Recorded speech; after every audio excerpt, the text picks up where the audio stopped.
But what's I gonna say? Damn it, it's gone. It was about Dr. Oh yeah, the thing about Dr. Umar, bruv. You know how Dr. Umar will be repeated? Yeah. You see, the thing that is about apple juice that is made from the apple that is juiced whilst you're with apples, juicers in a juice bar. Bruv, you be That like, is bro, Dr. Umar. how many times? That is Dr. Umar.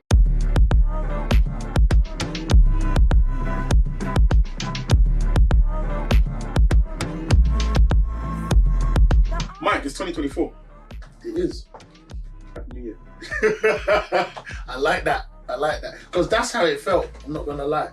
Yeah. I just moved into the new year. Just like, okay. The thing is, you know, all I wanted to do was stay in my yard. You know? Bruh, that's what I did. I saw you didn't.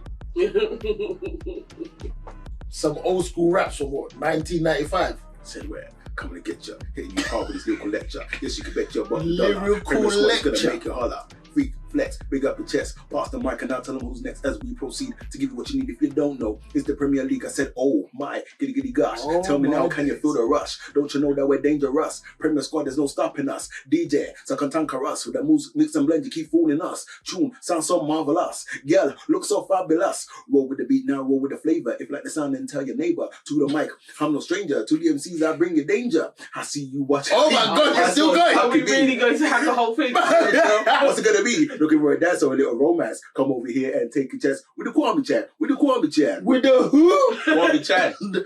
Sorry? Kwame Chan. Why do you think he's called Kwame Chan? Excuse me? What happened? Kwame Chan. Oh my God. He's just fucking.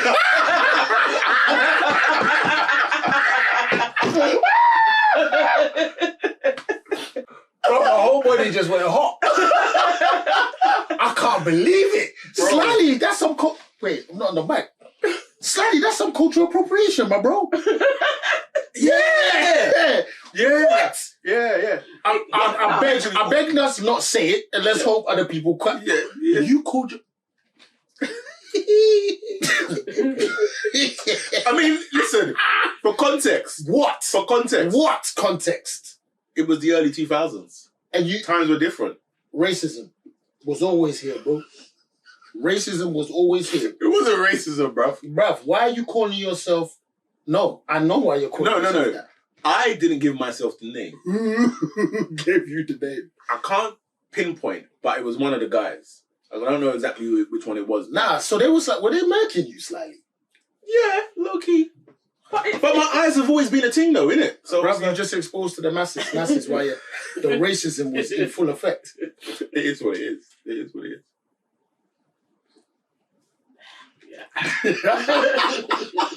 Big up the 2000s. You know what? 2000s. Yeah, but the 2000s is mad. It's 24. We've 24 years into the 2000s. And it's crazy, the things that were normal back then. Oh my God. That you just look back on now. Like, I think I saw a thread the other day, people talking about Friends. As in, down. Okay. And they were like, what the hell is this? Like the Gen Zs are like, what the hell is this? Because of all of the inappropriate stuff. Oh, yeah. But I think the thing that always confused me the most about Friends was I don't know how any of them sustained their lifestyles. Especially the girl that sings the Smelly Cat song. Yeah, what does she even do? She was... Was she a teacher or something? Was she a teacher? Have we said this before? Have I said this before? No. I can't actually remember what Phoebe's job was because she always had odd jobs. Fam, like how did they all live in that apartment and have that money? It looked like none of them ever worked or had a job. We didn't know what Chandler's job was because that was a thing. Remember, it's like nobody knew what his job properly was. Maybe it was a stripper or something. I think it was in statistics. Joey but everybody's got that friend where they don't know what they actually do for a living though. Yeah, but you to know be what fair, they do. To be fair, you kind of know what for the most part of our relationship, Nana couldn't tell you what I did. What job? When I worked at you didn't know what I do. You don't know what I do. No, it's computer stuff. She knew what you did. Weren't it with computers? It was computer stuff. What job She these weren't days? interested. Like 90% of jobs these days are with computers. What does that mean? Like, That doesn't mean anything. You help the staff with their computers and systems. Bro, she knew what you did. You did computer stuff. Nah. She didn't know that you was That like a weren't that male your job? stripper or like you was shotting on So for me, I could say you play with music. that would have been fine. Obviously, you don't know the things directly. You still don't know exactly what I do. I know enough. I know enough to say you're a music producer. Okay. Did your That's job your have a title like that? Did my job have a title like that? Amazing. Maybe not. Amazing. The disrespect. Did your job have a title? Yes, my jobs had titles. Of Oh, course. what were they? What were yours? Wow. The question was asked here first. Finish. Which Your organization? first. What was the name of that? I was a support consultant. Okay. And then after that, I can't actually remember what the title was. Hey, you And can. you're expecting me to know. At the time, yes. Why? Because I always knew what she did. Okay. And what did Nana do? At the time, she was in fashion. You just did exactly the same thing. You didn't say, was she a seamstress in fashion? Was she a stylist in fashion? You She's see? a fashion design. Exactly, bruv. You're still giving a blanket statement. You work with computers. You were Am I not. off here? All right. No. Are you all right? Yes, What I'm you very not? well, thank you. I've just said she's a fashion designer. She said computer stuff. How are the two the same? But you worked with computers and systems, didn't you? Yes. So No. what's up with that? What is the same is that you didn't know the direct thing she did in fashion. Yes, I did. Fashion designer. But that's not the only thing she did, right? That's what she called on her CV. That's what's listed. Because it's for simpletons like us to understand. Basically. We didn't know the exact thing she did to fashion design. She might have been actually making stuff. She might have been styling. She might have been finding fabric. I know that she's all of the stuff that she's done, but I'm giving the title. Well, my beef is my simple We title. got beef now. Wow, how we started 2024 in beef? I've always got beef. It's true. That is fun. Let's not make it a thing like It's enjoyable. Let's not act like I've always got beef. Like Yeah, somewhere. but- Yeah, no, my thing is like just my title. Just know my title. I'm not asking for a lot. My boyfriend. Not my boyfriend. Pause. The thing is, you said that whilst you Let's looked tell into my the eyes. Yeah, no, like, obviously, you were more important than all of that. She ended up marrying you, bro. Yeah. See? It didn't matter what you did. Oh, it didn't matter what you did. She chose you anyway. I chose her. Okay. Damn.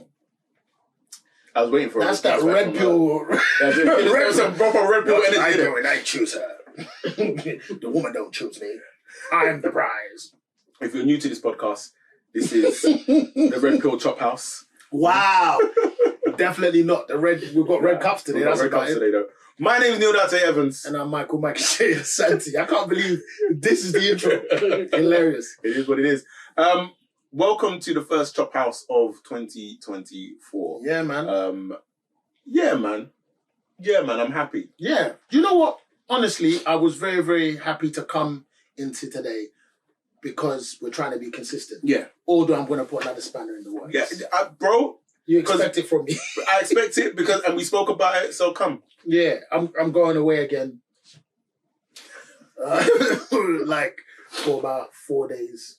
Okay. We Where? could have. I can't say. Okay. All right. Yeah, Cool. but Okay.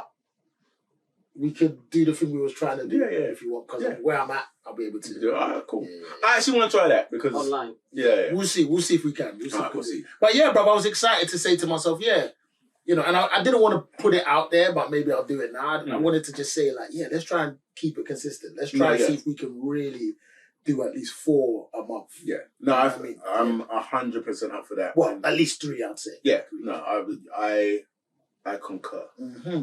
I support your And statement. then I was happy to see you guys. I did feel left out slightly Why? of the New Year shenanigans, even though I was being bar humbug in my yard. Do you get me? Because it looked like you guys were enjoying Do you know yourselves. what? We had fun. Like, as I said, I did not want to leave my house. I got totally outvoted by everybody in my house. Which is fair, I And guess. so it's just like, so I can't be the Christmas, New Year's Grinch. Mhm. And so we ended up leaving the house. But I had a really good time, as probably people saw. Yeah, Do you know what I mean? all I saw was that rap Them bars. Them bars, bro. Yeah, bro. But yeah, no, I had a good time. But yeah, next year I'm sending my And that, Nana, how was your New Year celebration? Yeah, it was good. It was good. We walked into the house and they were doing karaoke, and I love karaoke. Yeah. Whose house was it? Colin. Okay. You know Colin? Yeah, of course. Yeah. So not actually even far from you as well. Yeah. Oh, from me? Yeah, not too far from And no invite. Oh, yeah, not too far. Not too far from you, man. You know what? Literally the next road, bro. Imagine. Bro, you probably heard us. That would be so mad. Can you imagine that? Yeah, bro. I was like 4 doors down, you know? Oh. So that was you guys in the car. Yeah. I called the police on you guys. Keep quiet. Yeah, nah, man. This New Year's, it just felt like it needed to just, happen. For me, anyway. Yeah. And that's the energy I was on. I was just like, let's go through. Let's get to the next side. Yeah. Yeah, but that said, it was cool. There was karaoke, people, laughter. Great. So happy New Year to everybody. Happy New Year to everybody. Welcome to 2024. Indeed. Thank you for still rocking with us. If you are still rocking with us, and if not, if you're new, welcome. We actually ate today, which is great. Our table has been bare for a while. It's been bare. But yeah, no, we ate, we chopped. I'm not even going to lie, I've got small itis. Just from that small, because I haven't eaten. Okay. And that was like the kind of first thing I've eaten all day. Well, you better wake up. Yeah, I'm awake. The thing is, I'm actually excited. I like this episode because this episode is all about pay. Okay. We've had some real serious topics. Yeah. I mean, I think we'll probably stray into some seriousness. Yeah. But like, this is just, I think the thing that I've been noticing online at the moment is like, it's almost like petty is in the ecosystem of the internet. Like, yeah. This is what it is. And there's so many things and I'm just like, you know what? You actually didn't need to open your mouth. You didn't need to make this video. But for petty's sake, you did. And you know what? We are consuming it. So content over everything. Content over everything. That's where we are at now. So yeah. So that's what this episode is about. So, petty. Let's go. Is that the title? Yeah, petty as. Petty as. I want to turn this up. Hi ladies. It's me again. Just here to remind you that it does not take a man 23 years to figure out if he wants to marry you or not. This is what it looks like when he's finally exhausted all his other options and you're still there. Don't be that girl. You know what's shabby? On 2 levels there is she didn't show her face. Who Pay. the person was. Pay. And then did she have some invested interest in their relationship in some way, shape, This or is form? what I'm saying, yeah. So even the other day, there was a video of Stormzy and Maya, like, just enjoying life, enjoying each other, yeah? And then bare people up in the comments talking about, no, bro, it could never be me, you know? My girl got engaged to a whole nother brother and then she's back with me. No, bro. It's like, shut up. No, that's okay. It's not for you. You said it. It's like that's what's confusing. But why did they also need to say it? Meanwhile, you're probably typing this alone, sitting in your basement bedroom somewhere. Why does it always have to be some dark room that this poor unfortunate soul is sitting in? Why is it? Bro, that guy might be winning in life and just was like, let me comment. Bro, he could never be lonely. He is lonely and he is sad. Wow. And that's the truth. The same with this woman with her eyes and lips. Yeah, you are lonely and it's giving bitter. So let's go on the other side of that. Mm-hmm. Did she have a point? Does it ever take 23 years to know that you are going to marry someone? I'm not Beanie Man. You're not Camille. We don't know their relationship. Yeah, and who's to say? So they've been together for 23 years. Oh, okay. Right. All right. And so her beef is that why now? Why now that you want to do marriage now? And it's like, you don't know what they've been through this whole 23 years. Did they have children together? I don't know. Nana, do you know? I don't actually know, you know. And it's just like, just be happy for, like, what's wrong with just being happy for people? But there is nuance in what you, because I didn't realize it was those superstars. Okay. There's nuance in that to a degree. Go on. He's a mega star. Like, he's one of the real Yeah, you know what I mean? The real bad man. Yeah, real bad man. Yeah, running around the world doing all that. You know, he probably made lots of mistakes. He probably didn't have enough time to get married. But what? Like, I'm not even want to be fully kind. I don't want to be fully kind in that regard. I'm just saying he's probably living a superstar life. Mm-hmm. That's why it took 23 years. Yeah. So then she's right. Maybe she is. But then that's the nuance. No, she's not right. But that's the nuance. He's a megastar. They have circumstances which none of us can fathom to a degree. So yeah, the nuance of it, them living that kind of superstar life, there's going to be something in that. I'm not trying to say it's the answer or it's right. There's just going to be something in that makes it outer worldly than what us regular folk will do. Yeah. But that doesn't mean that he's been running around. He might have been, though. He might have been. It doesn't mean he was, as per lips and eyes. Yeah. It doesn't mean. So she's just being a hater. No. And the thing is, yeah, she is. And the thing is as well, is that her take on it, you're trying to say that this Camille, she hasn't got anything from being in this relationship for the last 23 years. Are you saying that this woman is stupid then? But what I don't also understand, and I'm not negating your question at all, but it's like, that's not for you. Whoever that woman was, it's not for you. It's obviously for them. The other thing that just popped into my mind is low-key, these types of things, you're actually really dissing the woman. Because the same thing, I don't know if you clocked all the stuff that happened with Simone Biles recently. No. Oh, yes, I did, yeah. And it's like, so everyone's saying about her husband and whatnot have you and not rating her. But low-key, you're dissing her.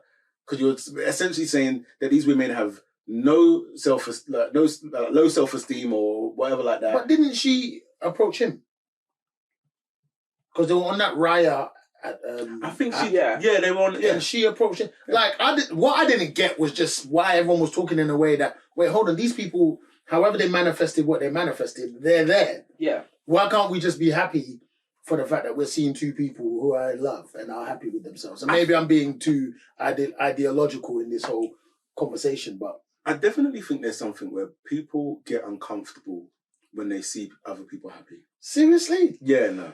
We're having one of these moments again that we had last time when I probably went away thinking about that. That people, the intentions, people coming with good intentions first and then it morphing into something quite negative.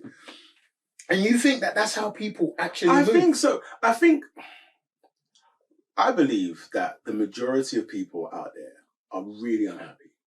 The majority of people. Russ, you say these things sometimes and it really not blows my mind, but just boggles me that there are people spending that time in staying in that space. Nah, I did. Bro, sidebar. I went to go get my hair cut today, saw an old friend in there, we was talking, and we got onto the subject of working and the fact that it's a real luxury if you manage to have a job or a career doing something that you love. And then we deep that for a moment of like how actually a lot of us are just conditioned to get up, go out and work. And it doesn't really matter what the job is as long as you're bringing in money. And it's like, you cannot tell me that is breeding a generation, a nation of unhappy people. Every single day you have to get up and go and do a job that you do not care for. It's funny because I've had those jobs, right? But I've always had an ulterior motive with the notion of what I was doing with that funds. And that's what I think is the thing that a lot of people don't have that. Yeah, because you've got to understand where I began, bruv. When I look at the stuff I've got now, meaning the equipment that I have to do what I needed to do, what I need to do musically. Bruv, someone came to me the other day, they're archiving an old piece, and they played me my music from 2007. Bro, I was listening to it, I was like, yeah, I know that era, I know that time, I know what I was dealing with, I know what I was working with. I could teach that person a few things. This is what you need to get. And it was so interesting. But bruv, I always had that motive as a part of these jobs that I didn't want to do. And I think that that's what's so interesting is that why, maybe I just don't understand it because I've just never had that experience. Yeah. Because I wasn't unhappy doing the job. I knew I had something else. Yeah. So now imagine doing that job and with no there's other nothing motivation. else. There's no motivation. Because you don't know what your thing is. Yeah. But can't that be your family? Can't that be a loved one? Can't that be a partner? Can't it's not that enough, be... you know. Yeah, it's not. It's not enough. You're right. It can't be placed in somebody else. It can't. Yeah. It's good. Yeah, it has to reside. Yeah. Yeah. You know what? I understand everything. I know everything that you guys are saying. It's just that, yeah, man. So it just sounds like I don't want that. It sounds shit because it is shit, but it's the realist, and this is what I'm saying. So it is like actually there are a lot of unhappy people. So on the outside, sorry. No, go. Because I was going to say on the other side of that, in terms of what we're talking about, Mhm. we're relating it back slightly. So what is her motive of saying that? What is it? That temporary fix of dopamine that people like? 110%. Or people say, "Yes, sister, You've had your you get moment. it." That You've had your moment. Look at the video. Look at the video that I've made, and now it's gone viral. Now it's gone on the Shade Bar, bro. now Chophouse. Now you've got now this is the apex. This is the apex. The two chocolate brothers on the Chophouse are looking at my eyes and lips. This is the apex. That's what I'm saying. So it is. You get that mad dopamine rush. The likes are coming in. The comments are coming in. That's your, that's your bit of goodness from your life, which otherwise is empty. Damn. But realistically, what she said, Let's get back to it doesn't take 23 years.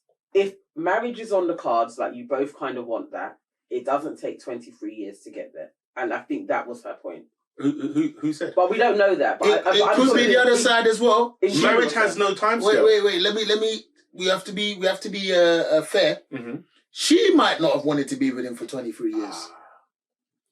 She might have said, she might have been running around doing what she's doing as well. Yeah. And then she realized, nah, he's the one. What? Yeah. Sometimes, I don't want to say this, but yeah, things take the time that they take, but their circumstances are different because they're superstars. Yeah. Do you get me? They probably had different things they were doing, but yeah, I don't want to keep on hitting on that that theme. But more than anything else, yeah, what says she didn't want to be with him? I think that's what's so crazy, like you said, and what I think is important is that why is it the woman that's getting? Because it's always the man's fault. It's the man's fault that they haven't been got together for 23 years. Maybe. But it still was turned on her though. Maybe. Yeah, it was like, that's what you get when you She wait. was made the victim of the piece, though.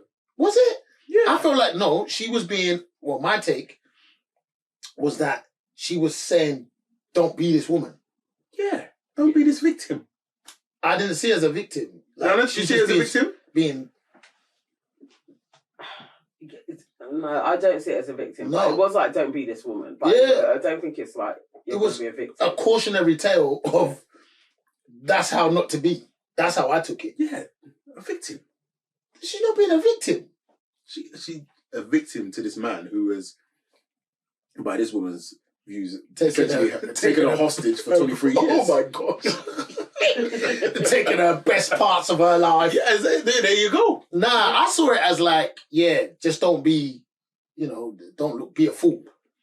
So who looks better in the situation? Not both of them don't look better in the situation. She's made her look like a fool, and Beanie is just like a player or something. Yeah, and she's played. I mean, it's a real phenomenon, There are men that will take your best years, and you'll think you're going to get to, you're going to, because you rode out with them, because you were ride or die, they're going to be like, you know what? It's always been Shanice. She is the one for me. And then before you know it, he's decided it's not Shanice and it's Charlotte. And then he marries her in a year. And you wasted 20 years. That's real. Can we also entertain the idea that possibly Camille wasn't doing enough? Do you want to go down that road in 2024? See, why does that even elicit laughter? Because it's funny. Why?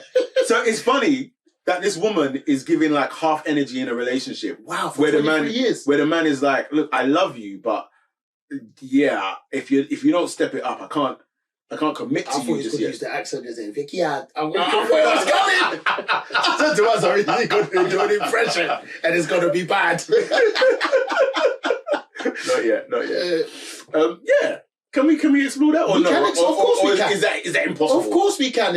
In the space of being hypothetical, we can, of course.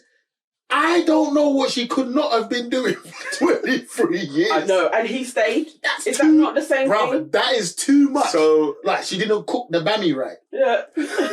Or the saltfish patty. It wasn't good enough. The curry goat wasn't slappy. What? 23 years.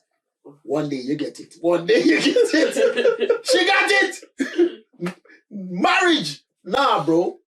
23 years is a long time. That's a whole child. An adult. But realistically, you're not gonna stay with somebody for 23 years if you're unhappy for the majority of that time. So I think it's fair to say that both of them are happy. And so if both of them are now like, let's get married, let's just be happy for these people. 100%. I'm there. Yeah, that's fair. I'm there. 23 years is a long time. I can tell you this, yeah. It's fair for that girl. Now I'm on it. It's fair for that girl with eyes and lips to have said what she said. Do you think I'm going to be with some celebrity millionaire for 23 years and I'm not married to them, for him to then go and marry somebody else and then she's going to get half? And I gave you 23 years. I have to marry you. But this is what I'm saying. I've invested my time. During that 23 years, let's not act like that while Beanie Man is driving around in a flipping bed. No. He was the gal them sugar. Did Beanie Man go to prison for a time? Or am I making that up? I don't know. I feel like it's only vibes that I know what to do. And so let's not... And Bounty Killer. Maybe you're talking about Bounty Killer. You know it was Bounty Killer. Yeah. So let's not pretend that Beanie Man's not driving around in a Bimmer and then she's driving around in a clapped out Escort. Like, she's enjoying during that 23 years. Like, she's stacking peas during that 23 years. Know. We don't know. No, we don't know. Yeah, we're just having a... I was going to say the same thing, but the truth is we don't know. That much we know. We're just talking. It's alleged. That much alleged. Bruv, 23 years and you don't have anything. She got married. 23 years. No, I'm saying financially, you haven't gained anything in 23 years from this man. And what about him getting something from this woman? Yeah. What's your point? There was no point. No, they needed to get married. It's fair what she said. And then also, so because they are only just now getting married, does this invalidate the 23 years that they've had together? No, they've been fine. Okay. But what is marriage really? Excuse me? What is marriage really? Tell me. You've been married. You're married. You go and stand in a church in front of all your family and friends, say that you commit to this person, even though you've already committed to this person. Oh, yes. Yeah? Yes. But now you're publicly saying to everybody that I'll commit to this person. Yeah? But in fact, I've already committed to this person, like privately, but also publicly, because you see me all the time with this person. And then we go and have a party. It's a form of accountability. That's what really, if we... Okay. How romantic. Let's break it down to its basic, parts. It's a contract. Yes. Yes. And that contract gives you certain privileges or certain rights that in the event of said thing, death, divorce, you can get that. There is an administrative thing that will occur to support these 23 years, so to speak, Nance. Yeah. So that's it at its base level. Yeah. That's what marriage is. Am I answering the question? Yeah. It's a formal institution. And wouldn't you want that for your partner? What I'm saying is that there are many people that have done 100% marriage without being married. Yes. Like it's not a necessity. But unfortunately, the unfortunate happens. It means they are not covered. But then also there are things like common law partners, so you're going to have a level of accountability and whatnot. Have you? So bro, but you're married. This is confusing. There's nothing confusing about it. I'm married. I'm glad that I'm married. I enjoyed getting married. I enjoyed my wedding. I enjoy being married. But also, I'm like, no, you're married. Can you see his face? I'm like, what? Really, what is it? I was on. So wait, no, sorry. No, go. I was going to say, if I get married, what are you doing? I'm coming to your wedding. Right, it doesn't sound like it. It sounds like you're gonna go. Bro, what's marriage? What are you doing it for? I did it. I know. I'm married. I enjoy my marriage. I'm having a good time. I love my marriage. I love Nana. But what is marriage? Why are you getting married, Mike? I wouldn't discourage anybody from getting married. It sounds like you are. What I would say, is know and understand why you're getting married. I'd hope so. Yeah. I know most people. And make sure some people it's for papers. And, I think that's fair. If that's what it is, that's what it is. Not everyday romance. Sometimes you trying to bring back your jungle, but I've got a random tidbit. Go on. About Beanie Man. Mm-hmm. So when we started our first group, dance group, Matrix, I think we were called. Was it Matrix at the time? Yeah. I didn't know there was something before. We had a dance group. Ken wanted to make a dance group. He spoke to me. He said, "I want to call it Matrix." It was after watching the Matrix show. Okay, yeah. So it was crazy. That's so full circle. It is full circle that we end up working officially working on the Free Your Mind Matrix show. Yeah. So that's when we was 19. And there was a woman who kind of was a friend of Ken's, and she gave us an opportunity to dance at Grosvenor House Hotel. Oh. Mm-hmm. And it's crazy because, actually I won't say that part. But anyhow. I swear you're the worst sometimes. Okay, I'll say it. Yeah. So it was crazy because we ended up in that same hotel when we won the Olivier in 2007. Mm-hmm. For that show. So it was crazy because we were now the entertainment for the award ceremony.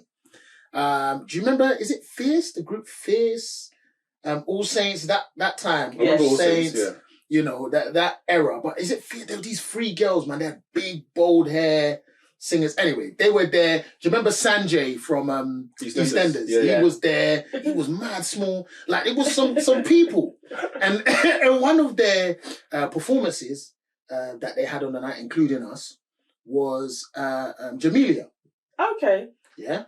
And she had this massive hit. Yeah. And we didn't know, like, it was a new tune. Mm-hmm. So she did it and it sounded sick. And then there was this guy, bro. Yeah. On the side, jumping, bro. And we said, wow. He was wearing some tartan kind of suit. Looking, but bro, he looked wild, crazy. And bro, this guy, I walked up to him and I said, bro, you was really good, man. That was good. He said, thank you, man. Thank you. Beanie Man, bro. Beanie Man was just humble.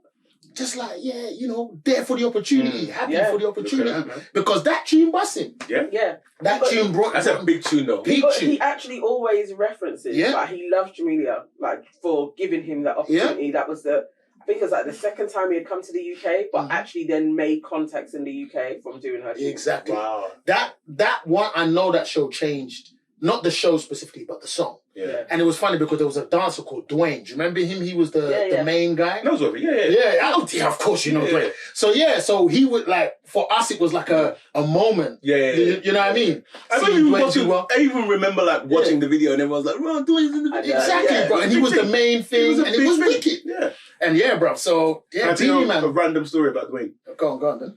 And then we'll move on to the next one. Okay. So there is a venue in Croydon called The Front Room. Okay, I think I've heard of it. Yeah, and so I was there at some point last year filming a music video. Then I was there again right at the end of last year filming a podcast for Aaron, Raising Boys to Men. Okay. And if you go to the toilets in the front room, in one of the cubicles, there is a massive poster of Dwayne. Oh, really? And it's really uncomfortable having to get your willy out. Dwayne looking at you. Is he wearing the money gums as well, like the free shit? Yeah, it's if I can remember, it's a bit similar to that. Mm-hmm. And you're there, like, so I kind of got my finger out with my other hand just slightly covering it because I'm like, this feels straight. Don't look at me. Don't look at me. But yeah, random piece of information. That was very random. And don't ever speak something like that. Flipping hell, bro. But big up Dwayne, man. Isn't it? And then for the remainder of your day, you can enter your hours as UTO. Okay, and yes, I actually do want to add something. I would just like to say that working under you was probably the most traumatic and stressful experience that I've ever had work-wise. So just you moving forward, I feel that you should do less micromanaging and focus more on the objective of the organization that you're working for.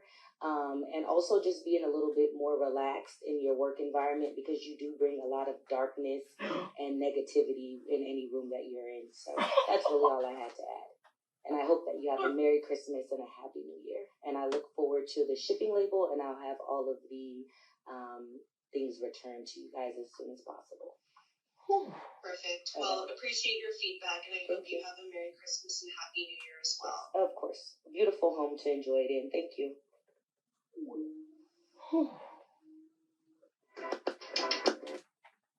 Why? Yo, Why? it's because she recorded it. Why? She recorded that. She said, I'm going to set it up. Karen's going to hear my voice. So I just wanted to say, darkness follows you everywhere. Darkness. On one level, Hey! like, yeah, it's your exit interview, be honest, innit? But Did she even ask for feedback? no, but in an exit interview, you're entitled to do that. You're entitled. So, but it was just like, come on. Do you know what the cringiest moment for me was throughout that whole thing? Was literally right at the end. The house. It was like, I got a lovely house to enjoy. It's like, oh, come on. Like, do you know how much of a dickhead you sound like? Like, nobody cares about your house. This Karen can't even see your house. Like, you don't even know if Karen's house is nicer than your house. Like, why? Was it necessary? But sometimes, you know, I'm not going to lie. There are moments in my life that I wish I'd done that. Yeah. You know that one where you said, to that person. Yeah. I don't think I've ever worked anywhere where somebody's irked me that much where I would want to be like, I think all of the things have been minor, so it's never enough to be like, by the way, you know what I mean? Darkness follows you everywhere. Wow, that was peak. That was peak. And the thing is as well, She must have not been a nice person to work with. That's what I think. at all. But I'm always like, if you're in the 9-to-5 marketplace, I don't really think you can ever afford to do anything like that. Unless you know that. Well, broadcasting, I definitely would say that. Well, see, it's on two levels, isn't it? So it's bad enough doing it, yeah. So if you're working within an industry, then this lady that you just done it to, she then goes and tells people blah blah blah blah blah blah, and then there's a possible stigma that then can come about you. But then to be like broadcast it, there are certain people that are going to watch that.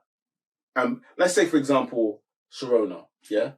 We know Sharona, right? Yeah. Okay. If Sharona did that, but didn't say anything and it went viral, I would know it's Sharona. Do you see what I'm saying? And so there are people that are going to know, oh yeah, that's so-and-so. But bro, and it's like, it's you unnecessary. could easily zoom in and clean up those pictures and you can see even then. what the organization was. You could probably see the handle or wherever she was. Bro, someone's probably already done. Yeah, bro, that could easily... The thing about broadcasting yourself is that...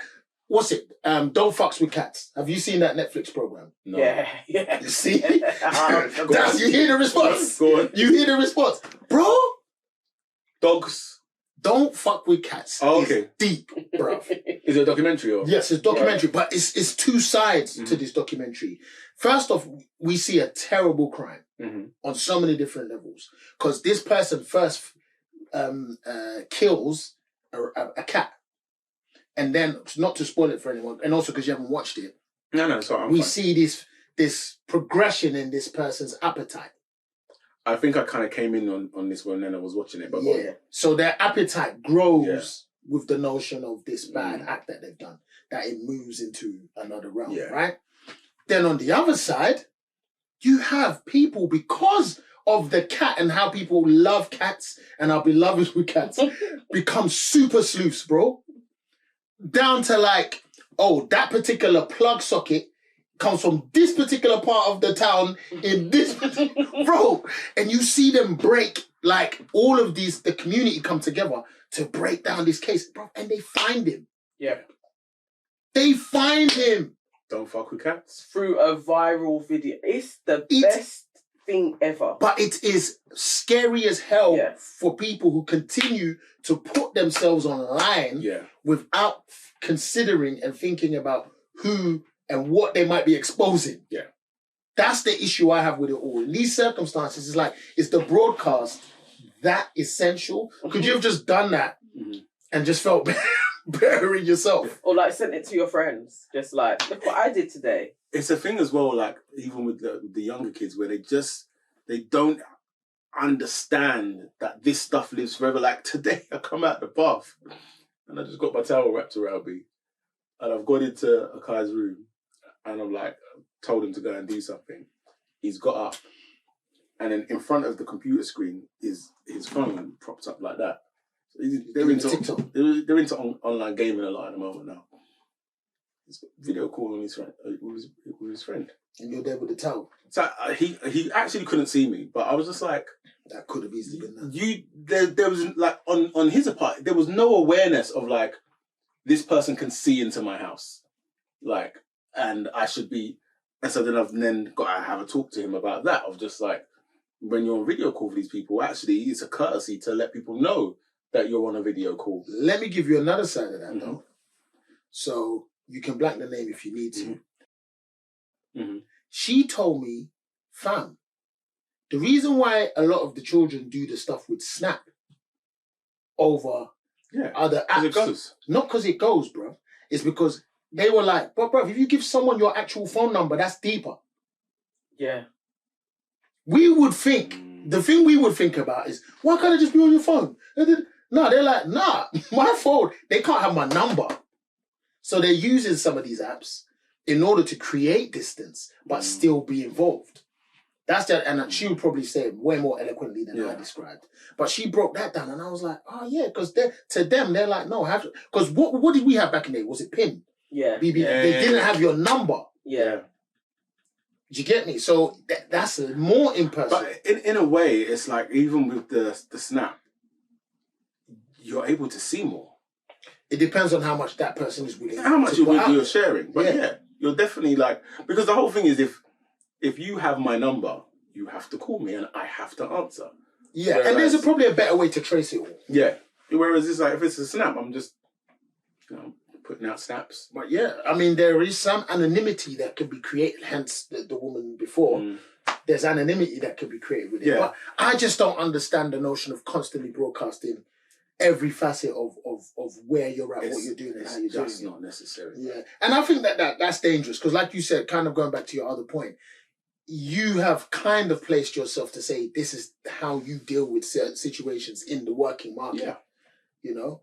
But then there must have been a lot that woman has done. Yeah. for her to feel that way. It's absolutely, like, you can't take it away that another human being has to have done a lot in order for you to be like, this is what I'm going to do. I have to disgrace them. Yeah. Do you know what I mean? My exit. But then it's also just protect yourself as well, innit? It's like, you don't have to. But then you know what? I feel like, sorry, I keep on cutting you off, bro. Because like, sorry. It's all right. Do it again, I'm going to chuck you out. Okay, fair play. You know what? I love that. You can chuck me out. I'll be more mindful. Imagine how she had to hold her corner that whole time, though. Who? The woman who said it on the exit. She never once lost her rag. You know the thing about that is, if that was me telling somebody about themselves and then they don't even acknowledge it in any way, shape or form, it's like, yeah, you can be like, you got it off your chest, but you wanted a response. You wanted more of a response than that. Can you just take a moment to stay on my point for 2 seconds? Go on. Just that notion of her holding back all that, being, holding back all of that tension. Because that woman would never have felt it till that moment. Yeah.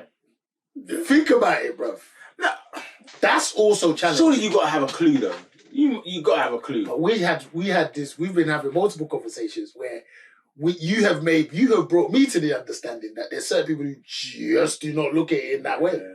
Yeah. To her, she's getting the job done. Mm-hmm. Yeah. But because you got to rate that. I've got to respect that woman for not losing her job. She didn't lose her job. Because that That's a very valid point. Yeah, that could easily happen. I'm sure the darkness at some point would have made you want to do some dark things as well. And you know those people, bro. When certain people walk into I remember there was some bad man from the area. Yeah. Bruv. This is literal darkness. Yeah. The bad man from the area, we was at a party, we were enjoying ourselves. The bad man from the area came. There was 2 rooms, the dining room and the front room. The front room had the system, dining room had the food. Every time the bad man entered one room and tried to have a good time, everyone left. Because the darkness came. There are just certain people, nah man, they're not for the thing. Yeah. They just come and they just want to assert their dominance, their power, their and the darkness comes. If he's talking about darkness, did you hear what happened in Ghana? Oh, bruv, shocking.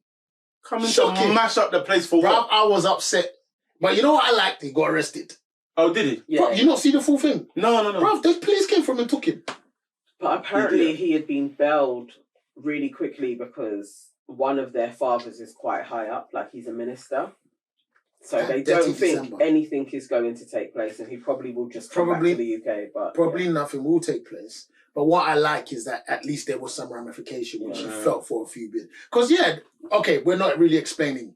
So in Ghana, during Dirty December, which has now become very, very popular. I could never go in December, Is it? It's become so popular now in Ghana as a destination for all parts of the world now. You're seeing everyone from all walks of life, everyone from all parts of not only America, not only England, but everywhere coming. And what's ended up happening is in the club, someone just decided to shoot a weapon out in the open.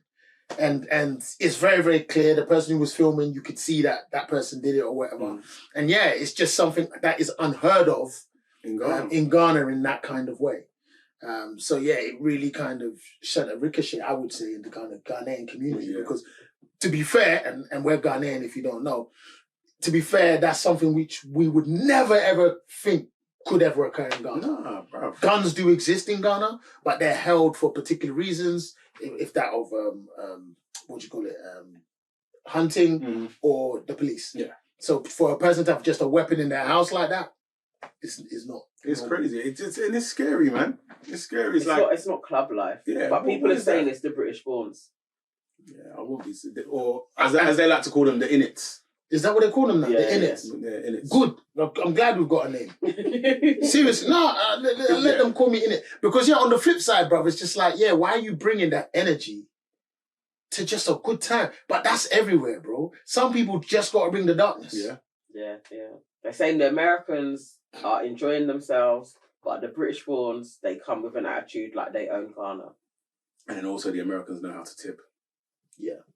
We are that's their culture. In the colonizer belly of the beast, though, so I can see how we probably do take that with us. Yeah, but also in the same circumstance, I just look at Brits sometimes. Generally, we always go with a mentality of, it's not, we got some stake here, or we can tell people what to do sometimes, and that's across all of the communities, unfortunately. But bruv, man, darkness is spreading. Darkness is. Bro. Yo, Dave Chappelle, man. But no, more than anything else, bruv, I'm just thinking about how she was holding it down that whole time to not get. But the thing, I was going to move on to the next video, but I think, again, going back to what I was saying earlier on about people being miserable in life, like a lot of people don't really understand what it actually takes to get up every single day and to go into a space and actively hate that space that you're in. Wow. But you have no other choice other than to be there because your living depends on it. Your children depend on it. Your lifestyle, literally everything depends on this one thing. And it's crazy. It's insane. So on one hand, I get the energy of wanting to tell somebody that, but you've also just got to keep your head. You've got to keep a level head. You see, a lot of people don't like when I talk in this manner, which I'm about to talk. But I know COVID did it to a lot of people in terms of the thought process that I have. I talk about death, bruv, a lot. And the notion of I will die. And that constantly, that monkey or whatever you want to call it, chases me all the time. So I'm always saying to myself, listen, I've got to try and do this thing before I'm gone. And I don't know why that is not a bigger motivator for people in regards to not finding your dreams, but the notion of chasing whatever that thing is. Because I sit on that other side of that coin with an attitude that, fam, going to sleep, like it's actually a quote of mine, going to sleep is a gamble, bro. Yeah. For me, it's a gamble. It's a bit like that. It's a bit like fight or flight. So for some people, the notion of gonna die also then just makes them stop because they're like, well, what's it all for? Because I'm going to die. Mm. And I understand that. Yeah. But I know my motivation is based on the fact that there's things to do. Yeah. You know, there's not, and not every achievement is clear cut in my head. Oh, this is how I'm going to do it. No, it's a void. You're walking into a blackness. But then, yeah, what else can life be if you don't choose to try and live it? Yeah. Do you know what I mean? And that's in any way. It's not about money. It's not about fame. It's not about success. It could be waiting 23 years to marry the person you want to marry. Do you know what I mean? Do you know what I mean? Yeah, she and he still went for it. You know, they didn't let the notion of whatever, it's not going to happen. It's not. You kind of consistently want to trudge forward with an idea that, yo, this could all end. Like on my WhatsApp, it says everything is borrowed. Everything. Our time on this earth, the possessions, the people that we hold dear, the people we love, all of these things are borrowed. They're never really ours. Yeah. So I always move with that fervor. And a lot of people don't like it when I say that. But when my dad used to say it all the time. Yeah. Michael, when I die. That Christmas before he died, he said it. Yeah. When I'm gone. That's a classic line of my dad's. The thing my mum says that kind of jars me. Not jars me. What's the right? It upsets me.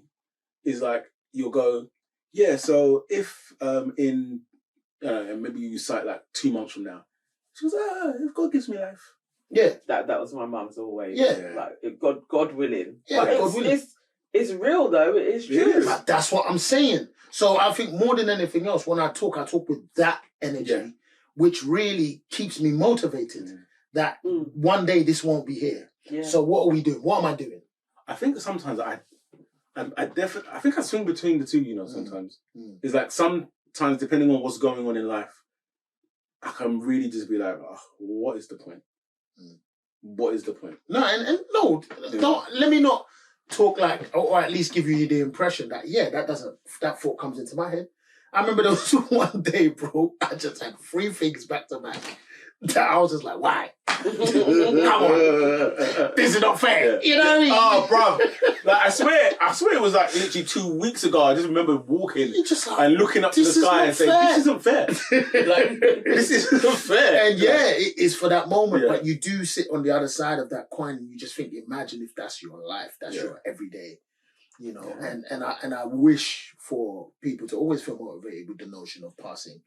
But for some people, and I don't want to trigger anyone or anything, but for some people, that's then the thing that they say, I might as well just quit. But you know, in this day and age, who's to say who's right and who's wrong? But really and truly, the idea of looking at it like, well, what's the point? Is then it's not the one. No good is ever going to come from that, because then it's almost like you lose twice. So you're like, I'm going to die, so what the hell? So you die. But then also, in the time that you had, you didn't do anything because you were going to die. You lose twice. Yeah. That's if you're even seeing it. I think loads of people even just avoid thinking or looking at what death is. And you know what? I must admit, that's a very, very, and I guess I'm being biased, but it's a very, very Ghanaian thing, or at least African thing, because we know we could find ourselves at a funeral and you can find your wife. Yeah. It's that common to be going to a funeral as a party event. Yeah. Weekly. Yeah. Because people die every week, B. Like, people die every day, B. Yeah. People die every day. Yeah. But we, as a culture, would always be going to a funeral. Yeah. Yeah. Do you know what I mean? So the notion of dying was always in our main space. And it's funny because I remember someone said to my mum, "Oh, but you're always around death. Like, what's going on, Pat?" Like, and she's like, in her head, she's thinking, well, I'm just going to a funeral. I've been invited every time someone's inviting her to a funeral or whatever. Do you know what I mean? Because it's just part of the culture. You know, I think it was the recent funeral, our cousin, and the boys. One of them was like, "No, I'm lying. This is going back because Uncle Sandy's." Okay. And they were asking who was going to be there, and they were like, "Yeah." So they were excited to go to the funeral. Bruv. Big, you know. And that, I constantly see that as the motivating reasoning surrounding why we do talk about death in this way. Yeah. Because I remember saying that to my dad. How was I? 8 or 9. I said, Dad, why do we have a party for a person's death? And he broke it down. He said, we're celebrating the life. Mm-hmm. So that became okay. Yeah. So when you go, that's what we do. We're gonna dance. People will be dancing with tears. Yeah. And then the crazy thing about the crazy thing about it is when they say support them. So they say come and dance, and then we come and support. Bruv, that's so nice. That person could be crying their eyes out and we're dancing with them, making them understand, no, you're with people. We're here for you. Yeah. Do you know what I mean? I know this is biased, but I love us for that. You know? And that's what I was saying. I said it from the I love jump. us for that, man. It's special. And I don't know if it happens in all of the African community. I do think it does happen in the majority of African communities. But more than anything else, I think that's a massive motivator as to that notion of talking about death with such an open forum. Yeah. And our parents would, like you just said, man, still being honest, they're saying it with the fact that we know eventually. Yeah. No, really. And even that moment, I would say, was probably like my happiest moment at my mum's funeral. Although I was bawling, but that my friends were around me as we did the dance around. Like, I do always go back to that. I'm like, that's my sisters. Exactly. Like, they were there holding me up. Exactly. That's special. It is. It's a part of grieving. It's like a big moment. This is it. Yeah. Like, even rocking up for me, because obviously I didn't get to come to the second part, but coming to the first part, like, it was so nice to see all of you, first and foremost. I could see everyone was fine. And when I say fine, I say in the sense that you're there. Yeah. Do you know what I mean? Yeah. Then the other part was, then I was catching up. Yeah. I hadn't seen Cecil in a while. I was chatting with Cec. I mean, then we all sat down, remember? And then Cec's mum and your mum were talking like, this is how our husbands were doing it. We're now proxies of all of these people. Because all of our dads are gone. That was a moment. And I remember sitting there, the three of us, and I remember glancing over and watching them watching us. Bruv, in the same way, Kweku was standing there, Sandy and George, all just there chatting at a funeral, bro. Can you imagine what that is to see your children like that? Fam, and we're all grown men doing our own thing. Yeah, that's wild. So it was nice, even though the moment was sad. And I got to see you guys. Like, that was the thing. I got to see all of you guys on the high table. And I said, okay, they're fine. Yeah. You know, that was just good settling for me, so to speak. It's interesting as well because, like, when Nana's mum passed and I'm, like, taking time off from work and stuff, but then in the process I'm explaining to people, this is how we do stuff. Yeah. And then also them just being like, you can just see them being like, wow. Like really, because it's a lot of energy, it's a lot of work, it's a lot of money. Yeah. But it's us. As sad as they all are, all of them. That, you know,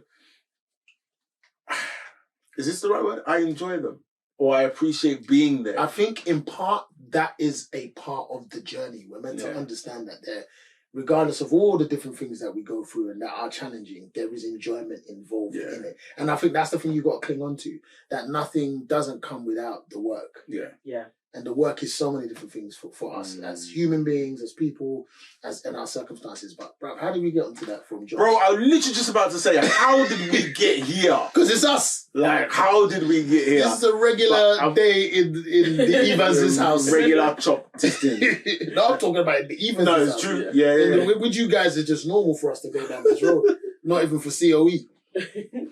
I don't know. Yeah, I do know what's next. Okay. The volume. Do you want to do the volume? Yeah, I did actually. Where was the remote? Because I was proper like, came up, I was like trying to listen. Who has stolen the remote? Doesn't seem like it's over here. See, I was thinking you were being super slick with your live camera and today you found it. Okay. Listen, this is nice, bro. This camera. Yeah. That's what made you want to do that this time. No, so from ages when we first did it, I was like, no, I need a monitor there. That's great. So this is good stuff. Yeah. So the next one. Right. And you said you remember it. Yeah. Okay. First of all, they went around the world for 2 years straight telling any women that would listen that this was a good-looking Negro. Mm-hmm. Since when? When did y'all start liking a big nose? And when did y'all like a little head and a big jaw? When? Since when? That look like my daddy. When you start liking my daddy? You like black people's features like that? If this ugly nigga is good-looking, then all niggas is good-looking. Anytime you see them telling you something you can't believe, just understand it's a play. And it don't matter. You gonna know it's a play as soon as they get in that position and think they gonna tell somebody something. No, you're not.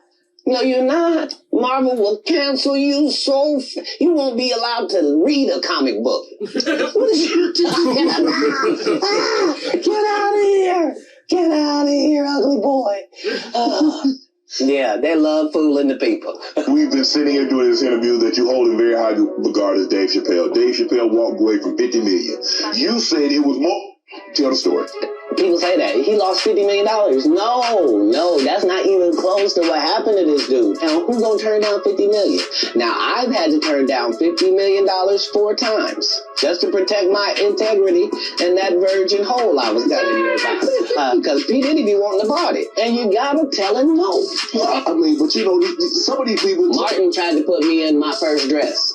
When he had to go on his hiatus, he tell me, Cat, when I come back, I need you. You my young partner. You my brother in comedy. When I come back, just promise me that my next movie, it'll be me and you. We gonna do it together. I said, Martin, you got my motherfucking word, my nigga. You know we get in that office and this fool pull out Big Mama's house too. I almost died. Where this nigga want me to get in a dress with him. You already played the old lady as it. Right. I was trying to talk over it because you don't want to get a copyright strike. Yeah. First and foremost. But was that it? Was that everything? Yeah. Bro, there is too much in that. First, I want to talk about the nose thing. Obviously, I got a nice big juicy nose. Yeah. And I look at Shannon Sharp and I was like, he's one of us. Yeah. I mean, that one is... His nose is there with mine. Undeniable. We are the same people. He's why Ashanti man from Kumasi there, you know. First and foremost. But bro, so I would have put it like this. What do you want to talk about? So there was 2 things that I wanted. 2? Oh wow! Yeah. No, you've streamlined it. It's one thing, but there was all right. So obviously, Kat's interview has been the thing this week. You know, he's gone on Shannon Sharp's podcast and he has said a lot about a lot of different people. Like he's just been the ultimate chatty patty, right? But that first clip that I put in, so originally I was just going to put the first clip in there, and then at the last minute I put the second clip in as well. But I was just like, I can't sign off on this, you know. Which part? The Jonathan Majors thing. Okay. Like just as a black man talking to another black man about a third black man, and it was openly quoting him. Like I can't sign off on that. As funny as Kat is and can be, I can't. Like I was genuinely like, yeah, no. The first time why did he call him ugly? Or I was just like, it's too much. How? It's too much. So you didn't get what he was illustrating? I absolutely got what he was illustrating. So he should keep quiet. Ooh. I just think, what's Jonathan Majors done to you? No. That's not what he was doing. What was he doing? 2024 is the truth year. He was saying the truth. No. So what's not the truth? One second. Because how somebody looks is subjective. Yes. Yeah. So to another person. You saying that he is ugly, there are people that... It's just his opinion. That's just your opinion. But that's not what he was illustrating. He wasn't. He was illustrating Hollywood has put forward a notion of what is handsome black. And this man is far from it. In your opinion? No, in Hollywood's opinion, they switched up and said this is now desirable. Until they said no, it isn't. So the other thing that I wanted to pick up on was something that ZZ Mills posted a few weeks ago, and she was talking about. So I think her quote was specifically to black people. I didn't agree with necessarily all of it, but in short, she was saying, why is it when people get to a certain level, the black folk are like, Illuminati, da-da-da, da-da-da. Why is it never that this person done that on merit? And hard work. Do you know what I mean? So there's, I wish I could remember the name of the film. There's a film that Jonathan Majors was in, like it's kind of one of the ones that kind of broke him. But it's a very art house film. Lovecraft Country? No, before that. I love that.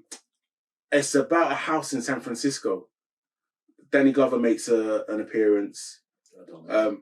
And yeah, it's like this. It's an indie film.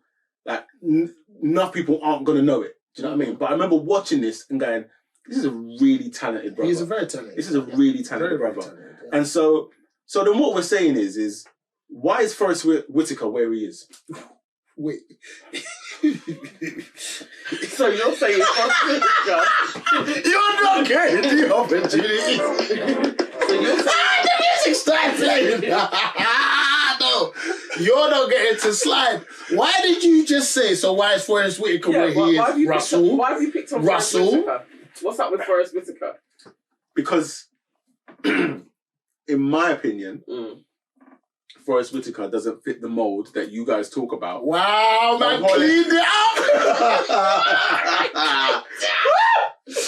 So you know that Forrest Whitaker doesn't fit into the Hollywood standard of handsome. As you said, forward.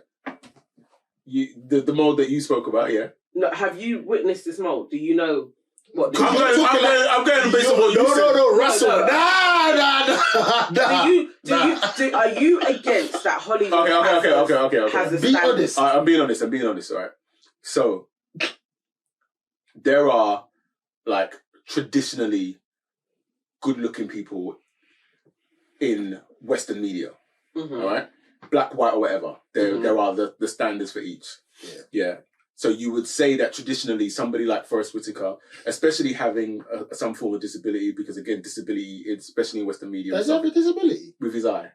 Oh, like me? That's not a disability, though. It's But would be okay. classed I as don't have a disability, bro. Have you gone to do like a disability thing? What do you mean by that? You're teaching me something. Teach me. Go on. But you're saying that you don't have a disability. But what I'm saying is, have you actually gone to check So- to see that you don't register? So when I was a child, Mhm. we had all the tests and all of that. Mhm. The thing that I have is I guess it's related to the muscles. Okay. So more than anything else, if I had gone through a particular process when I was young, they could have corrected it. Oh, really? Yeah. Is it just a lazy muscle? It's just, but it's funny though. With my eyes specifically, it's interesting that we actually did. People been watching this whole time. Like, what's up with Michael's eyes? Like, Imagine someone's watching like, I never got that. Yeah, and that will definitely happen to go back and see it. But more than anything else, what's interesting is that if I do focus, and I look like if I look at something now, like I can't do it. Yeah, looking at the monitor there, I'm blurry if I look through both my eyes. But I've got 20/20 vision with one eye and 20/20 vision with the other eye. So as I've got older, crazy. No, but as I've got older, something shifted. Yeah. So it could easily be my brain is trying to just get the other eye out of the way. Because when the eye does move, I'm not looking through it. Wow. I'm looking through you. I think it's usually this eye, which one? Yeah. But it's both. Both will do it. Is it really? Yeah. I only ever thought it was one. And to me, it's not been a disability. I'm able to drive. I'm able to see. So yeah. So my thing was. So yeah, in your case it may not be a disability, but I guess I've made an assumption there. But I'm saying that physically there is he doesn't look right. the part. Yeah, and so these things generally you don't get a pass. But what is for certain is that Forrest Whitaker is a phenomenal actor. Mm-hmm. He's a great actor. So can we just not say that Jonathan Majors is a good actor? And I think I think where Jonathan Majors is concerned, that is unfair. Mm-hmm. I do believe, I remember, I'll keep the person nameless, but I was promoting him to another person of stature in the business over another guy. Yeah. And the reason why was because, I said, like, this guy is on his way. Yeah. And then obviously he's had this fall from grace, so to speak, let's call it like that, or at least the allegation has now been confirmed as two guilty pleas. Yeah. We have seen something change. And I do feel like the only thing I will definitely sit with you fully on is that with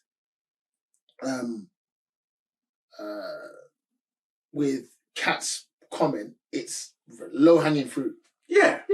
Because he is talented. He did actually do the job. Yes, does he fit the classic mold of what Hollywood likes? And I think that's a whole nother conversation. Yeah.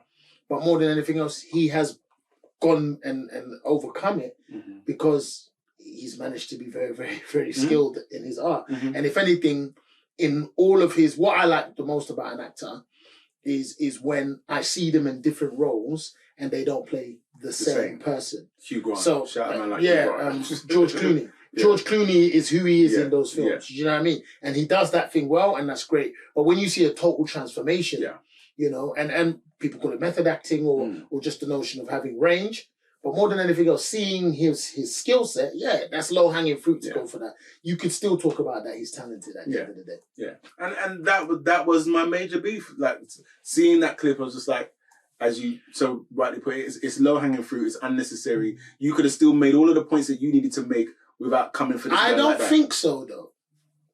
Where Nana's point lies. Go on. Because it made it very bare. And that's where she talks about 2024 being the truth. What he was doing was being bold enough to talk about the glaring obvious, but then to try and place another narrative under what he was describing. Because he's a comedian. But then but this is the same comedian that I swear even in that same interview spoke about how, if a community are saying don't call us by this name, then you don't have to use that name, sort of thing, yeah. So clearly you've shown that you can be sensitive towards the people, but it's all right for you to just be like, but this guy's ugly. But I think he'd started on the road in terms of the whole thing. He was being messy. Yeah. And he was being messy. So my thing is this.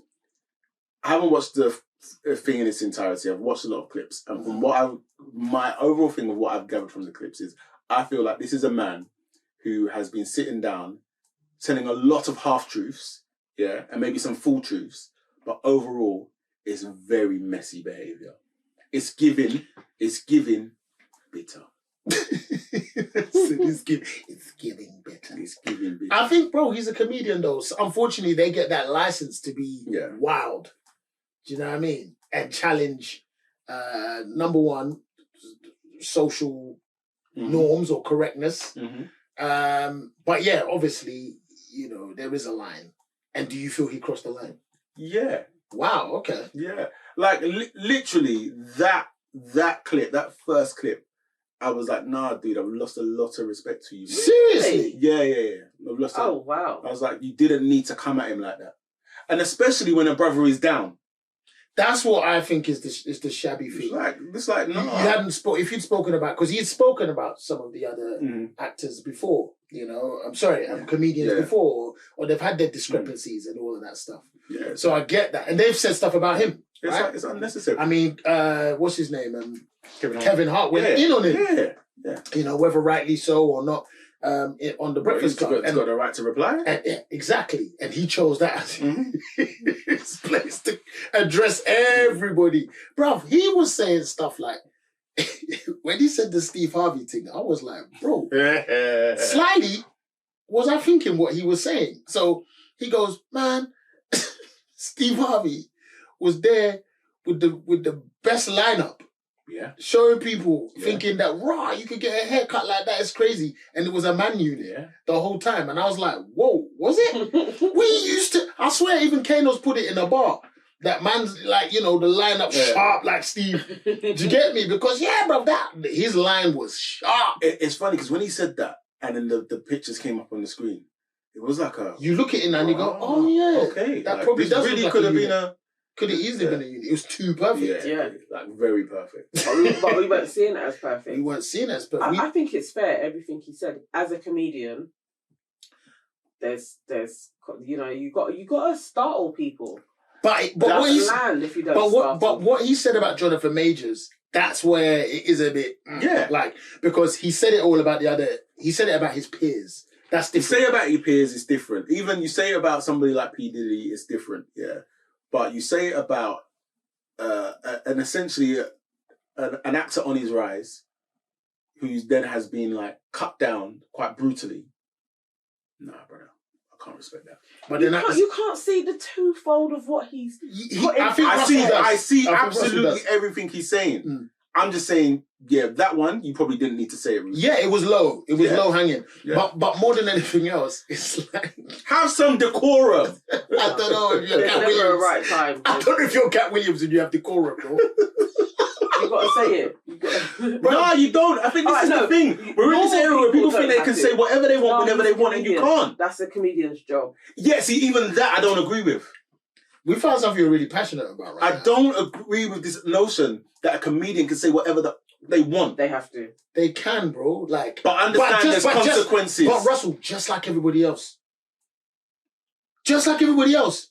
The difference is when it moves into hate speech or where it moves into violence. So then what I'm saying is there's consequences. You can't expect to say X, Y, and Z. If you sit there and all in the name of jokes start gunning me, start gunning my wife, start gunning my family. Yeah, he said something quite nasty about Kanye. Yeah, right. And so you can't. It's not actually fair for you to then be like, oh, but you can't resort to violence. Fuck you. Really? Of course I can. Wow. Of course I can. I shouldn't. But I understand it. I understand it. So wait, hold on a second. So there's a contradiction there. Let's discuss the contradiction. What's the contradiction? The contradiction is that you shouldn't, but you can. I shouldn't in the sense it's against the law.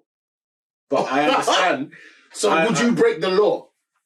Bro, if somebody's going in on my family and respectfully, it's enough, and you're not taking it, at some point you might catch a backhand. I can't say that, no. And you gotta hope that person goes, I deserve that. They're either going to say I deserve that or we're going to get into a tussle. You're definitely going to get into a tussle. Well, no, not necessarily. What about the Chris Rock thing, bro? Have you watched the latest Dave Chappelle? Yeah. I rate Dave, you know. I enjoyed that. I rate Dave. You know why I rate Dave? So, yeah, see, this is it. A lot of comedians after the slap just rinsed Will, which is understandable, yeah. But Dave came with a very mature and nuanced thing where it's like, I see myself in Will and I can see myself in Chris. Both can be true. Where it's like, people are like, you got to take sides, you got to take sides. It's like, actually, it doesn't have to be that.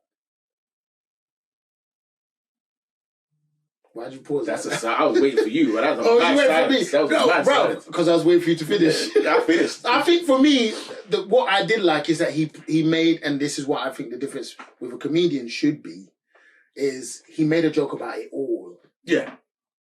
He made the way he joked about himself. He joked about Chris. Yeah.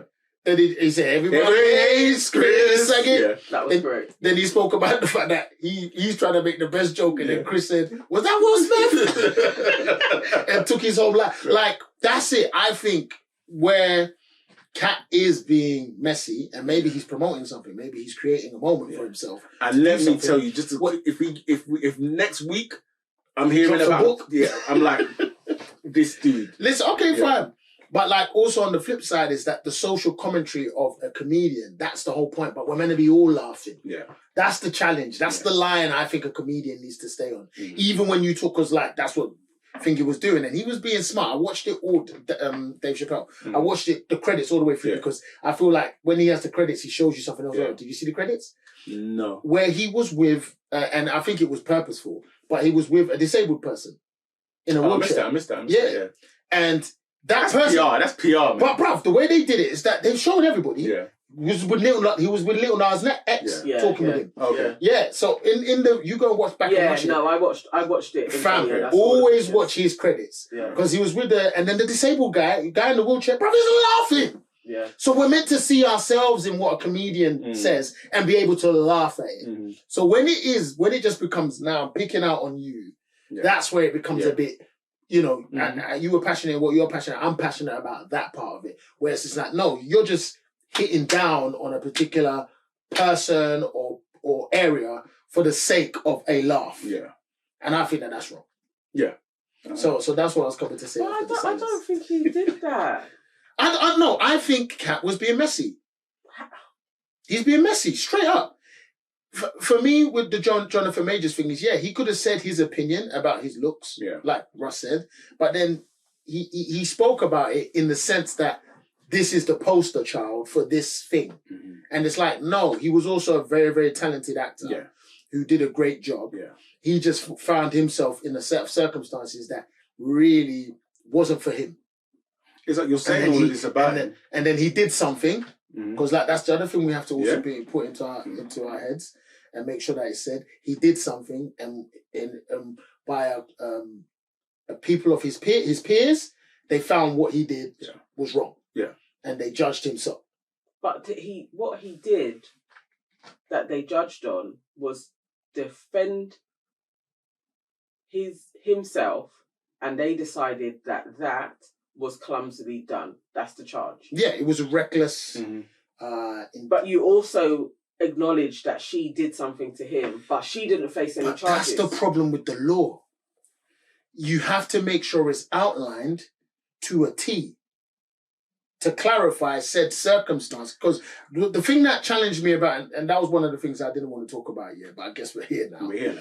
Is that the jury went back to the court when they were set for deliberation to say, could we clarify what you are saying as these charges? Yeah. 2 were higher charges of the same kind of thing, and 2 were lower of the same kind of thing. And what was there, he fit the bill for the lower part of what he did, what they charged. Yeah. And that was it. So if it fits the criteria, you did it. That's how they see it. So I guess the conspiracy... Hold on, Nans. Yeah. The conspiracy is that, yes, they threw those 2 things there, knowing that he would get caught on at least one. Yeah. And then they would have their conviction. That's the conspiracy. It's all alleged. Well, I don't know if it's not a conspiracy. It's what happened. But this is what I'm saying. Saying that he beat her up was what people were going on. Like, this is what he's guilty of. He was found innocent of.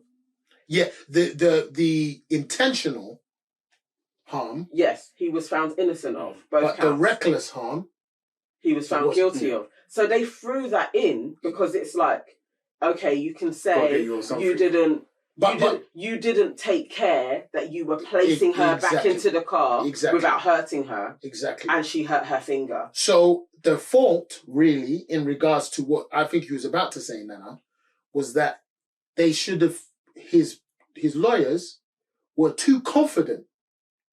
They were too confident that they thought he would vault the whole thing. Because if they had said self-defense, I was protecting myself. She took my property. Yeah. I was protecting myself. And I was actually also protecting her because she was on the street. And that's a whole different angle. But then that admits you did something. Yeah. Yes. And then now you're placing yourself in the fire. Then they could try it. But when they first tried, when she was questioned, the CPS decided that they were not going to follow up on any charges that she attacked him. Exactly. That's it's not even a conspiracy. How can you be charged on you defended yourself recklessly? What was I defending myself against? And that person doesn't get charged with anything. But then that there's not that there's an explanation meaning that I'm defending it. They said if we was to do that, it would harm our case. So we're not looking to choose to so then you had one person that you wanted to criminalise and another that you was like, you know what, they can be state witness. But although they started the fight. That's madness to me.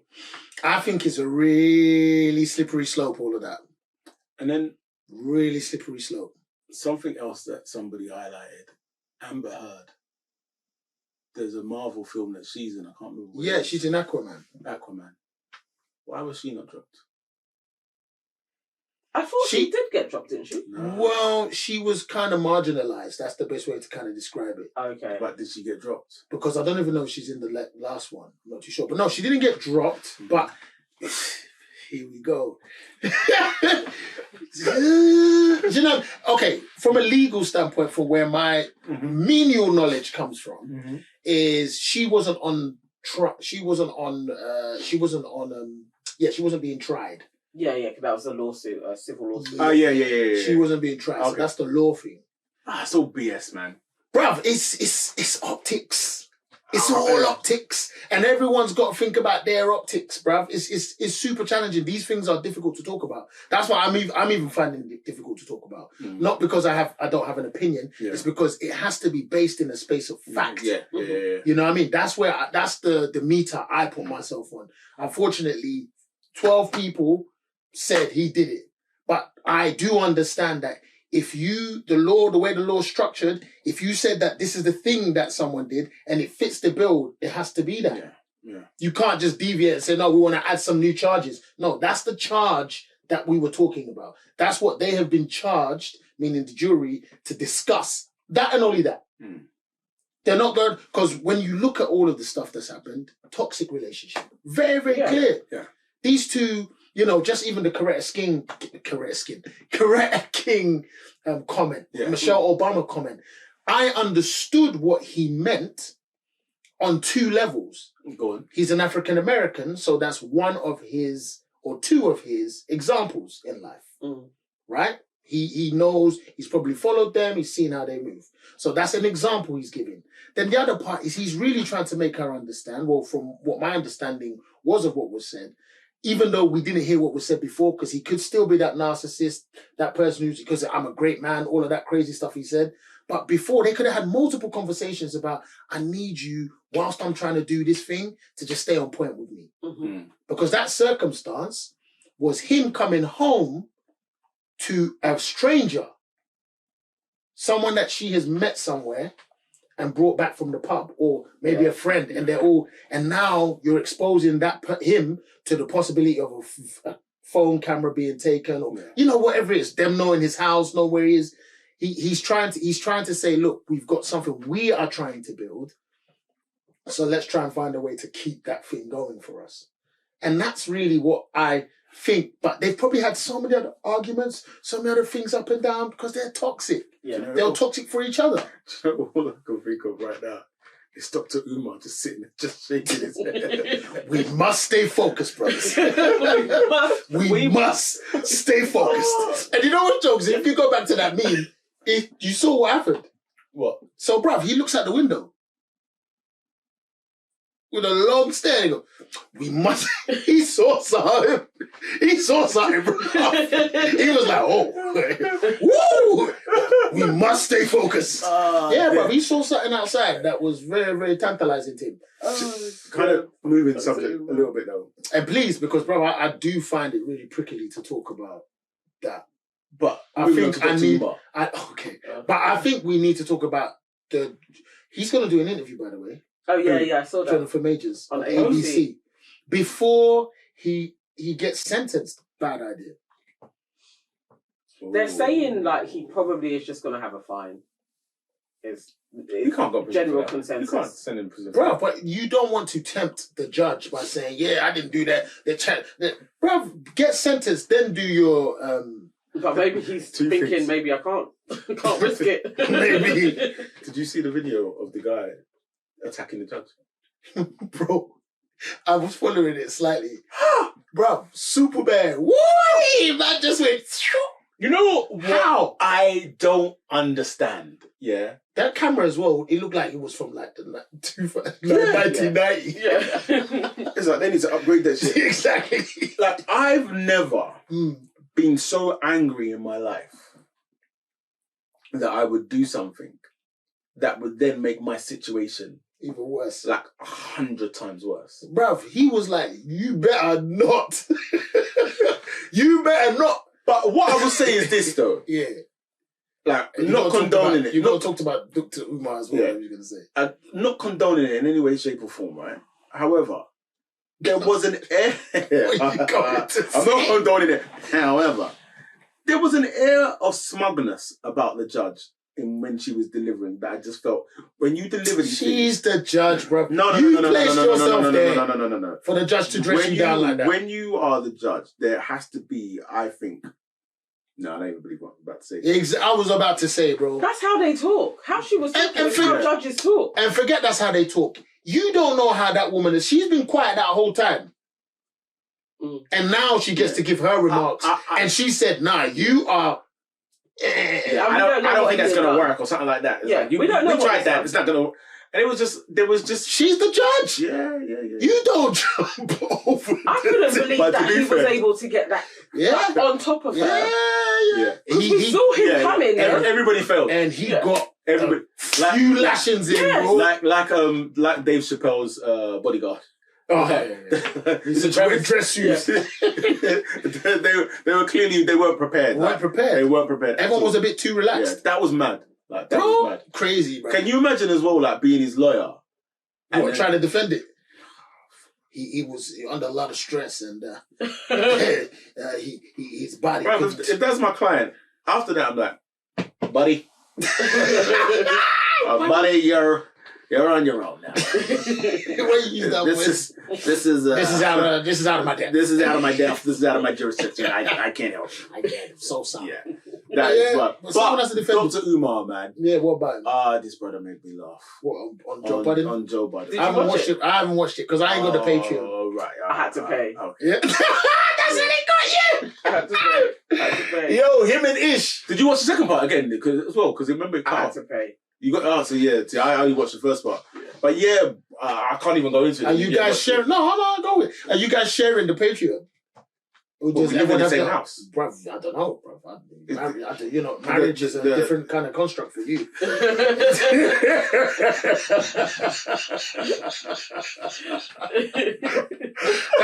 That's what we call a callback. Touche. Yeah, go. You know what that was for me was what people do forget about Dr. Umar is that he's not Dr. Umar like Dr. Dre. You know? Like you haven't just said I'm a doctor. Yeah. Like Dr. Umar has earned the doctor in front of his name. He's a scholar. Yeah. All right.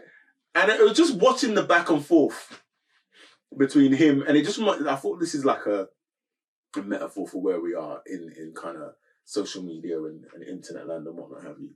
Is like they're going back and forth, but there was an arrogance where my guy was like, "Who Ish? Yeah, gotcha!" Like, oh yeah, I'm gonna get him. And it's like, do you know how much this man has studied this subject? Yes, that he speaks on all the time. The statistics. And then you think you're gonna come with some rudimentary ABC and be like, gotcha. So he had rudimentary ABC. Oh, bro, Ish is usually on point. No, Ish is on point in a room of dummies. Wow. Nana, you always go for the jugular. Wow. You can see why she had no issue with what Kat said. You can see why. So, because she just called everyone else dummies. Yeah. But, you know what? I get what she said. But, okay, fine, that's fair. The whole thing is this, is that my Ish probably is surrounded by people whose intellect maybe is the same or below what his is. You're clearly now sitting opposite somebody whose intellect, specifically in this subject area, is way higher than yours. And instead of you to sit, you know what people forget? Yeah. The value in just asking questions. But I thought what was interesting though was, and I'm only saying this from clips, is that he was being quite judgmental and confrontational to Ish. Mm-hmm. That's Dr. Umar. But that's what I'm saying. In that circumstance, on a live camera feed, are you going to stand there and just let a man try to dress you down and you're just going to ask questions? But you know what the thing is this, yeah. When you're in those situations, the moment, it's just like playground shit. So if I see, when I say this to Mikey, he gets railed up by it. You keep doing it because you're railing the person up. Because also, let's not forget, they're all sitting there making content as well. Yeah? And so, if I know that this thing is getting you riled up and I'm getting a response, I'm going to keep going down that road. But it's for you to pattern yourself and be like, actually, no, Like, you're not going to get me like that. And I'm not going to get in my bag and in my feelings. I'm going to be like, all right. Because there's nothing wrong with looking at this man and saying, all right, you know what? Actually, this man knows more than me in this area. I might not agree with some of the stuff he's saying, but I'm going to approach this conversation differently. But if the person's antagonizing you and talking about you and your life, then saying because of the choices you've made, that's why you think that way. There's not even an explanation there. It's just, it's because you do that. That's what it seemed like. But then maybe that's, and this is the problem, is that people find it hard to explore these truths about themselves. Okay. It's excellent, Mikey. Please watch it. I'm going to watch it, but that means I've got to pay. And you know what? I don't mind it, but I just haven't had the time. I haven't even had the time to listen to the regular pod. Yeah, but, no, it was, go on. But what was I going to say? Damn it. It's gone. It was about the thing about Dr. Umar, bruv. You know how Dr. Umar will be repeated? Yeah. You see, the thing that is about apple juice that is made from the apple that is juiced whilst you're with apples, juicers in a juice bar. Bruv, you that like, is bro, Dr. Umar. How many times? That is Dr. Umar. Oh. He will say the thing is, he will go and say, we must understand, my brothers and sisters, that whilst understanding, we must understand. I'm like, bro, easy, man, G. I'm with you. I got you. You don't have to repeat. I got you. That is peak Umar. Bro, I love it. Dr. Umar has been giving enjoyment, bruv, on these internet streets for time. Imagine if people got like paid residuals from memes. He would have enough. He would have donations. Donations. And Gifts. I love that one. Donations. Gifts. He really gives up everybody. Yeah, bro. He's something else. Big up Dr. Umar. It's like he's like James Brown in the hip hop world. James Brown gives us so much, like, people have resampled and sampled into hell. Yeah. James Brown is, Umar's got bro, all over everything, bro. All the records. Oh, no, man. Big up Dr. Umar. Yeah, bro. No, big up a lot of people that are having these challenging conversations in front of people. Yeah. I think that's what's really much better about it. Because I don't believe, like you both, that issues are low. Is in a low IQ. No, he's not. He's in a room with people. He is more intellectual. And I understand that. Most of the people on the pod. But other than Joe, I would say. But him and Joe don't seem to go toe-to-toe anymore anyway. Yeah. Joe, I think, has started to step back a bit. He kind of allows everyone to get their stuff off and talk. Yeah. I don't enjoy what they do with Timel often. I'm not enjoying that. And it does feel like, obviously, what's his name? Oh, wow, I just forgot. Queen's Flips. He's been brought in to kind of, take a little bit more of that heat or where a question. But sometimes he says some great stuff. But this is not a review pod.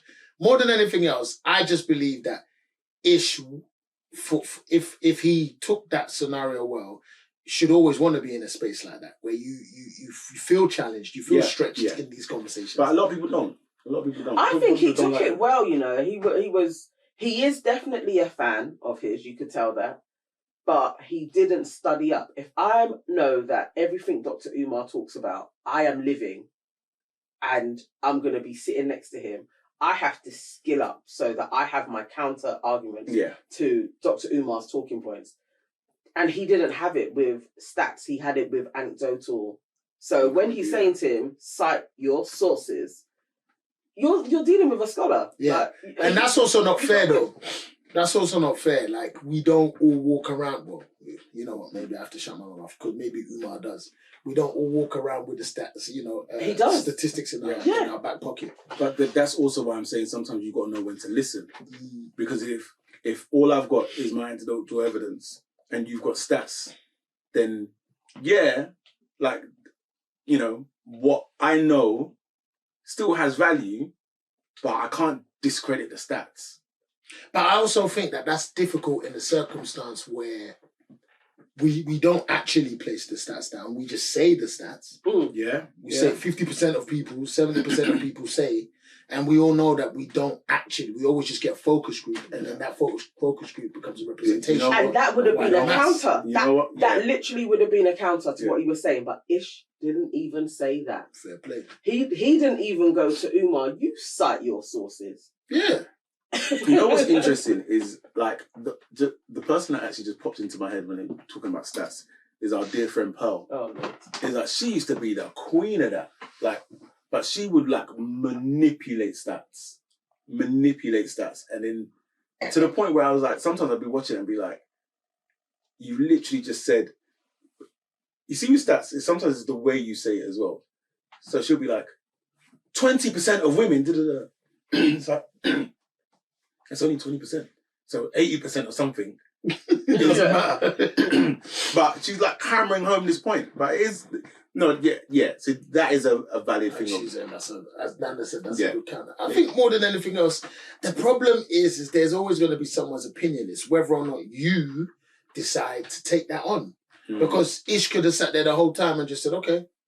Yeah. I think that's where I'm getting to a lot in my life now anyway. I'm starting to move with an attitude of understand everyone has an opinion, which is included in my, I'm saying my opinion, you're saying your opinion. Yeah.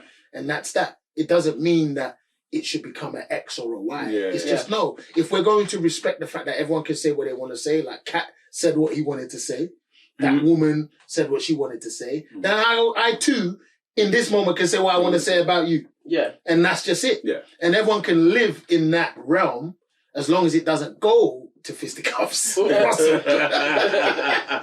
that's where it becomes challenging, because you can't defend that. Yeah. You know, real harm over the notion of opinion, because I think, I'm not even going to say, I was going to say talk about the looks thing. But yeah, it is what it is, bro. Certain people are going to like you, certain people ain't. You will find your tribe. Yeah. The more and more you stay in that realness, you'll find your tribe. I feel like that's what Kat is doing. Yeah. Sometimes people don't look at certain circumstances, and sometimes this tree just needs to be shaken. Yeah. So that certain fruit, that from that side you thought, that was going to be nice to pluck. It's rotten behind it. Yeah. When something happens to you and then everyone says, see, Russell is that guy. No, that tree needed to be shaken to get those people away. Yeah, and then either the people that are going to be right with you will stay there, or the people that will come and challenge you and say, yo, that thing you did, I wasn't a fan of that. Yeah. I wasn't into that. Can we at least have a dialogue as to how, we can change this kind of thinking? Because that's what sometimes you need, someone who's going to rattle the tree. But I think, but this is also the problem, is that dialogue, conversation, debate has also now become a form of combat sports. 100%. 100%. And unfortunately, there is the other side to that, where certain people see it as that. Because sometimes, it could just be, we were talking about with Nans already, where, you're having a conversation and someone instantly thinks that you're being combative. Yeah. When really, no, we're just having a conversation. I might just be touching a point or a nerve, but that doesn't mean that's what I'm coming for. I'm actually just coming to ask a genuine question about a certain set of circumstances, and I wish for us to have a dialogue about it. So that's what it is that we are moving on a planet, and maybe I'm speaking too much, but we are moving on a planet where, all of that has become a currency to kind of show dominance or prove some kind of, ability over another person. Yeah. No, definitely it's there, but not this year. 2024, the year of truth, apparently. We shall see. We'll be back in 365 days and we'll review. That would be good. Truth. Put that down. We need to start putting topics down. Can we review how truthful this year? But you know what?